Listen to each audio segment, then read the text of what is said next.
Bienvenue à ce numéro du Journal des Journaux Paris du 18 au 24 septembre 2023. Un numéro que nous entamons avec la situation sociopolitique du pays.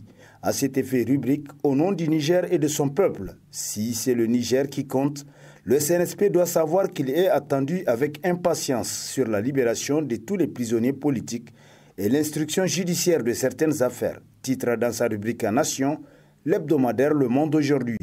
Pour qui la vérité peut être amère, mais elle est là. Elle a rapporté jusqu'aux oreilles du CNSP et certainement ce qu'il y a de mieux à faire pour aider ses membres à s'acquitter du mieux de leur mission. Et qui dit mission dit obligation contractante ou mieux encore d'impératifs liés aux attentes des Nigériens. La vérité selon le journal, c'est que les Nigériens n'en peuvent plus attendre face à deux attentes. La libération de tous les prisonniers politiques et l'instruction judiciaire de certaines affaires liées à la gouvernance du régime de Chi. Si c'est le Niger qui compte, ils doivent non seulement savoir qu'ils sont fermement attendus sur ces deux questions, mais qu'ils doivent agir conséquemment et vite d'après Le Monde aujourd'hui qui conclut « Le temps, à propos de ces deux sujets, joue contre eux ». Près d'une cinquantaine de ressortissants étrangers nommés conseillers à la présidence, une preuve supplémentaire que le Niger n'appartenait plus aux Nigériens sous le pouvoir de la Renaissance. Titre dans ses colonnes l'hebdomadaire satirique Le Canard en furie, qui nous apprend que la semaine dernière, le ministère des Affaires étrangères avait envoyé un courrier à tous les chefs de mission diplomatiques et postes consulaires du Niger à l'extérieur en vue de leur notifier l'annulation de près d'1 millier de passeports diplomatiques attribués à des personnalités nigériennes et étrangères sous le régime dit de la Renaissance.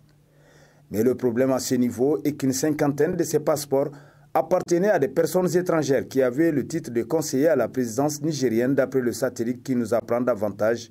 On y trouve des Français, des Nigérians, des Libanais, des Maliens et d'autres nationalités. La question que beaucoup de Nigériens se posent depuis la publication de la liste des détenteurs de passeports diplomatiques annulés est celle de savoir quel service ces personnes étrangères avaient à rendre au Niger pour bénéficier d'une telle faveur d'avoir le titre de conseiller à la présidence qui, en plus du passeport diplomatique, leur donne droit à un traitement salarial et d'autres prises en charge. Pendant ce temps, beaucoup de Nigériens peinaient à s'alimenter et à se soigner faute de moyens.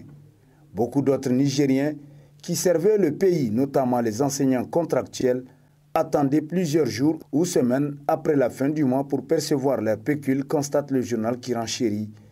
À vrai dire, la préoccupation première des tenants de l'ancien régime était d'abord et avant tout de satisfaire leurs amis de l'extérieur. On sait déjà qu'ils avaient pratiquement hypothéqué les ressources minières et pétrolières au profit des intérêts extérieurs, selon le Canard en furie. Géopolitique, les trois pays du Sahel central créent l'Alliance des États du Sahel AES, s'exclame dans sa parution en date du 18 septembre le quotidien privé Mouria La Voix du Niger, pour qui les dirigeants militaires de l'AES devraient réussir ce que les présidents civils élus avaient échoué, notamment la lutte antiterroriste collective entre les trois pays de la sous-région.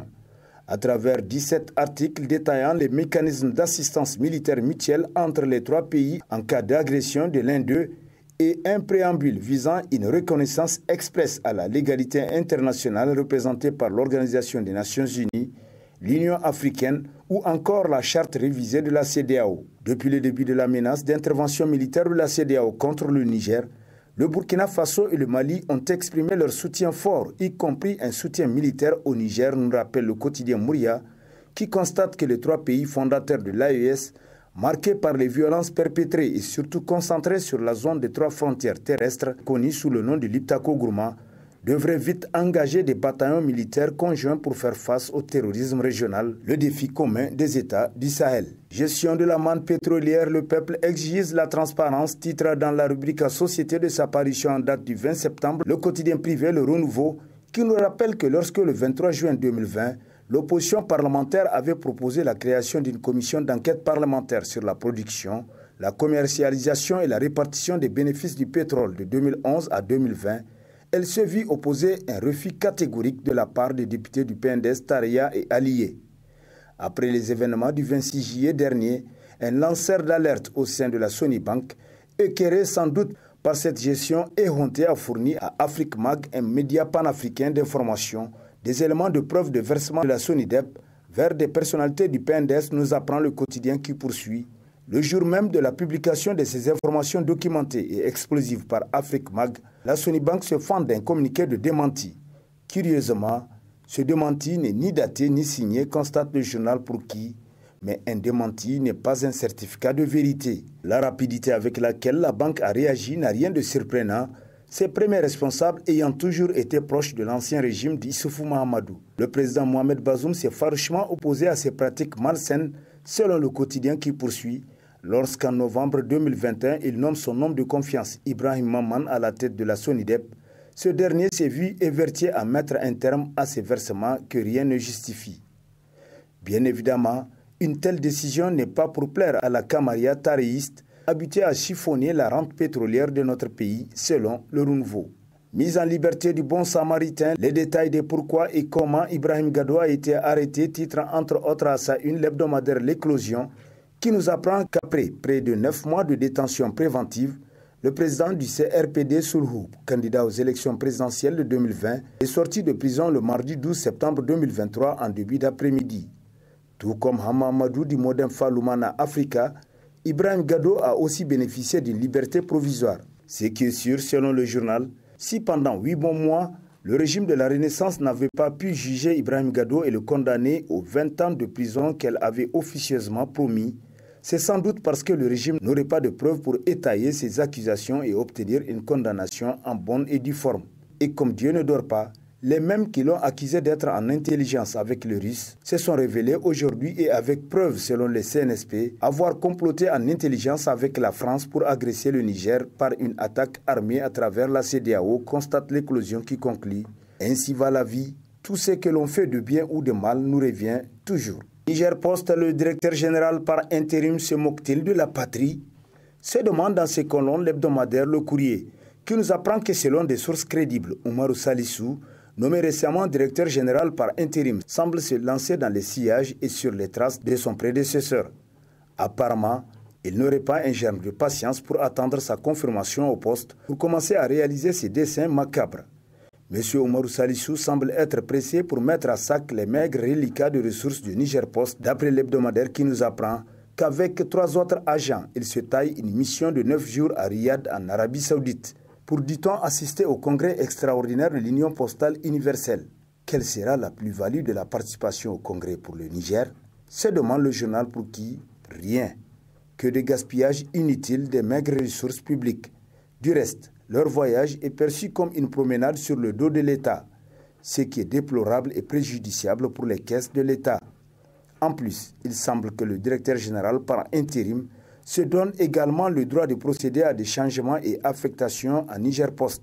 Selon les sources internes, un véritable maître des lieux, le sieur Oumarou Salissou, aurait procédé à des mutations, affectations et suspensions de certains agents de la société, outrepassant ainsi faisant ses prérogatives de directeur général par intérim.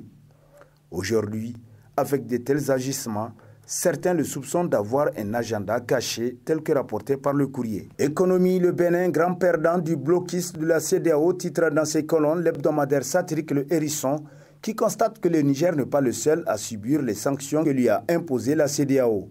Ses deux voisins, qui sont le Nigeria et le Bénin, en subissent aussi les effets. C'est surtout le Bénin qui fait figure de grand perdant des sanctions parmi les voisins du Niger.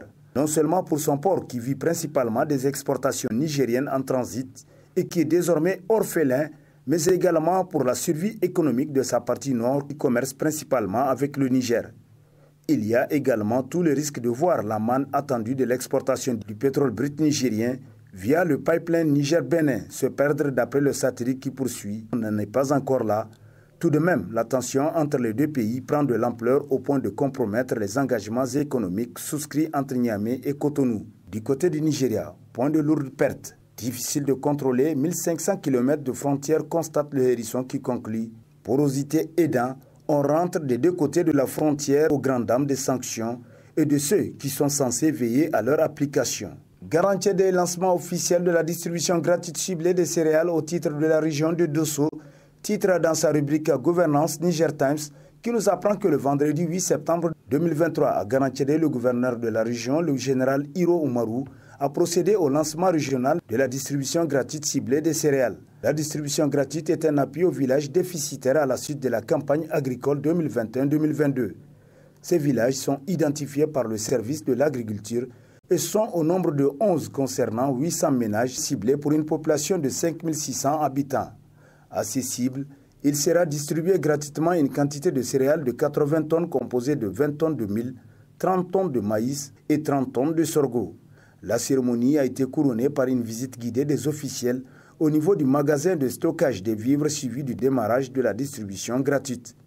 Il faut noter que cette opération de la distribution vient à point nommé soulager la souffrance des personnes ciblées d'après Niger Times qui conclut.